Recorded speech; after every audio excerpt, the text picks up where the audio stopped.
Hello and welcome to this edition of Leading the Way, Oakland Schools interview series highlighting dynamic leaders throughout our region. Today I am so excited to be joined by none other than the godfather of HR, Dr. Lee Meadows. Thank you so much for being here. Boy, okay. That's an introduction. That's an introduction. And it is true. I'll humbly take that. Thank you very much. It's good to be here. Have been, your fingerprints are all over everything HR, and I'm so grateful you were able to make the time to be with me today. It's an honor to be here. It's an honor. And I'm looking forward to learning a lot more about what you're doing and helping any way I can, because you know how much I love the world of HR. I know you do. Well, can you tell us just a little bit about your background and how you became such a figure in our HR world? Well, I'll talk about background. In terms of figure, I'm not sure, but like most folks, I kind of fell into HR. It wasn't my original choice when I was at Michigan State. I was actually going to go in higher ed administration. And somewhere along the way, I got diverted either by someone asked me to teach a class in HR, or I ended up having a conversation with someone who said, why don't you leave Michigan State and come work at working at General Motors and get in HR? And I said, well, okay, why not? I'll try it. And then once I got into it, I just fell in love with it. I mean, I loved every aspect of it, from the training and development, the leadership development, the benefits, the talent acquisition. I was there at a time when the profession itself was actually starting to transition from the old personnel administration. I hate saying that now because that locks me into like the 18th century or something. Sure. But as it transitioned to human resource management, which it rightfully should be. Yeah. So through this journey, what were those leadership qualities that you developed, and how did you develop them to help you become successful? Well, a lot of it was by accident and by experiment. It became pretty evident from my time at General Motors and going forward that, at that time, people used to always talk about the fact that, well, you need to be good with people. You need to have good people skills, and people skills are soft skills, and so we don't tend to focus on them as much. And what I learned over the years was that nothing's further from the truth. Working with people is hard. Working with people is very hard. And so anybody who says working with people is easy, they've never worked with people. Not effectively. Not effectively. All right, so what you learn in time is that that's part of the challenge. So the notion of actually building people's skills, the art of active listening, knowing how to paraphrase, how to resolve conflicts, how do you begin to build teams, how do you work one-on-one in terms of coaching. Those are all skills that became evident through the experience that I needed to not just master, but actually become so good at that the whole people focus would be the emphasis of what drove me forward. So throughout the experiences from Michigan State to General Motors to the Kellogg Foundation going forward, that was always my focus. How do I become a better people manager in the world of HR? And in turn, how do I help others? Because once I started shifting to becoming manager of and director of, how do I teach others to become proficient at that and make them see and understand that when you transition into any kind of leadership role, you are by definition not focusing on what you learn, but what it means to manage people and manage people effectively. So that's always the challenge. What skills were you using or were you relying on? Because it's not easy to really lean into that emotional intelligence, is what the buzzword is now, but it's very much what you're describing. How did you know to do that? What piqued your interest and said, I need to really hone in on my people skills? Well, I had a couple of good role models along the way. And while they didn't know that I was paying that close attention to them, I was, because I was looking at what is it that they are doing that makes them so effective when they're working with people. And it's not that they were taking a soft approach. In fact, a couple of cases, they were both tough. They were tough people to work for. But tough people to work for only means that they have a high standard that they hold themselves to and they hold others to, and part of their goal is to get people to that standard. So in looking at what they were doing and having conversations and asking questions and being observant, that's one of the things that most people don't do well. They're not observant of what's going on around them. They look at something, assume they know what there's going on, but they're not really paying attention to the details of it. I learned to pay attention to details by way of observation. And then, of course, everything is about trying. Right. And so when you're trying to be an active listener, you don't think about it in your head, you try it. You try it in the workplace, you try it at home, you try it in the grocery store. You're always trying to master that particular skill because those people skills are transferable in any setting. True. We want them to be effective in the work setting, but you can try them anywhere. True, right? Very much so, true. So thinking back to those early days and as you progress, what advice do you wish you would have had early on? I wish someone would have told me not to take it too serious. Because for me, that early part of the career was being about serious, but it's serious about my career and serious about what I needed to do to continue to advance in my career. The problem with being that serious is that you're serious about everything that happens. And anybody who works in human resources, whether you come in as an HR specialist all the way up to Chief Human Resources Officer, there is nothing in particular that's predictable about what goes on in that profession. And so knowing how to deal with that, how to manage that, how to not to take it too serious, because people bring their stuff to work. They just do, all the time. You order them, please leave your drama, please leave your trauma, please, everything that's messing with you, leave it at home, but they won't do that.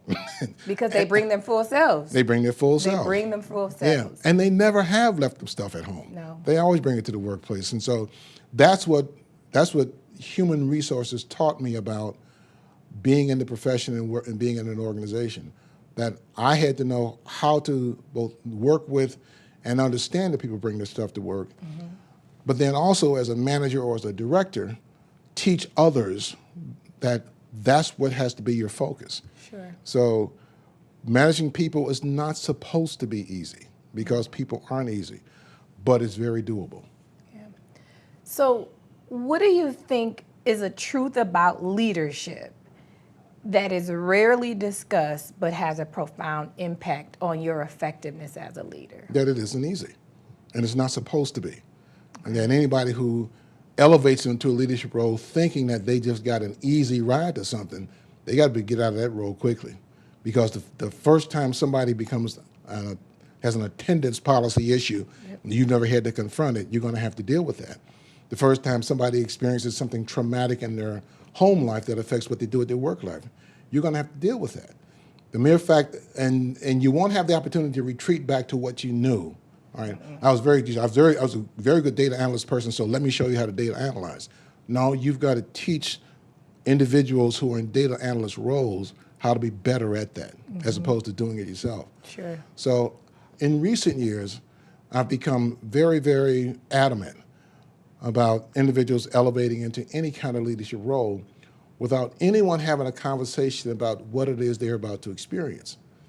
Because if you don't, then what you're doing, you're setting that person up for failure. I think you have to be very adamant in your criteria for who gets into a leadership role. And while being good at people is part of it, that's not the only thing. A lot of folks come into these roles for the wrong reasons. Yeah, oftentimes you see a transition of someone that has high effectiveness with technical ability transition, and so I'm a really good accounts, payable person, so now I'm the account manager. Yeah. And that's a very different skill set between the technical aspect and the adaptive role you have to have as a leader. And where organizations fail is that they don't close that gap for them. Yeah. Is that oftentimes they have to figure it out for themselves. So for anybody working in HR, that becomes a priority.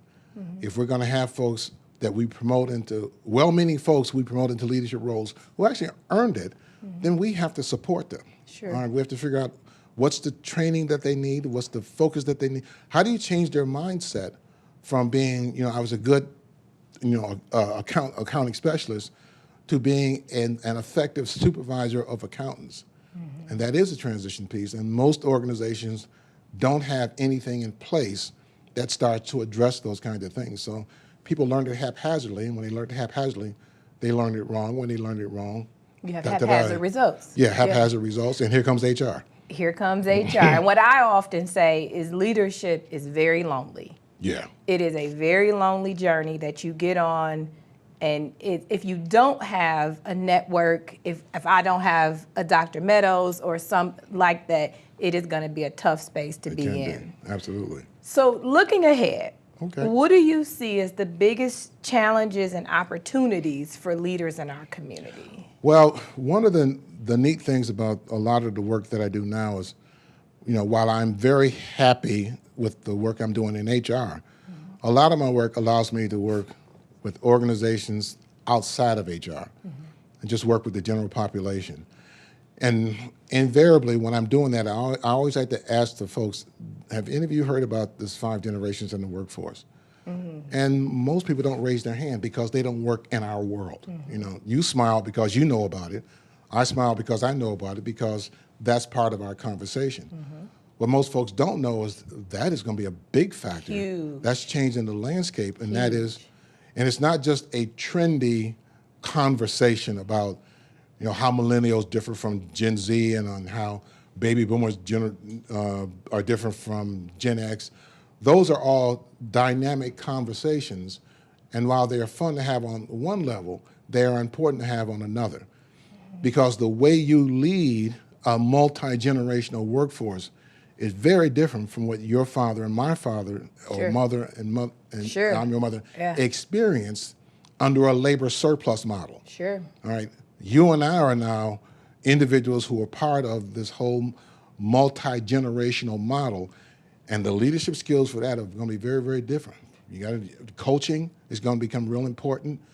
Knowing how to facilitate conversations as opposed to dictate conversations is going to be real important. Even some degree of counseling in terms of how do you prepare people for their careers. Our parents or their parents grew up under models where the career was about going up in that one organization for their 30 and out. 30 and out. All right.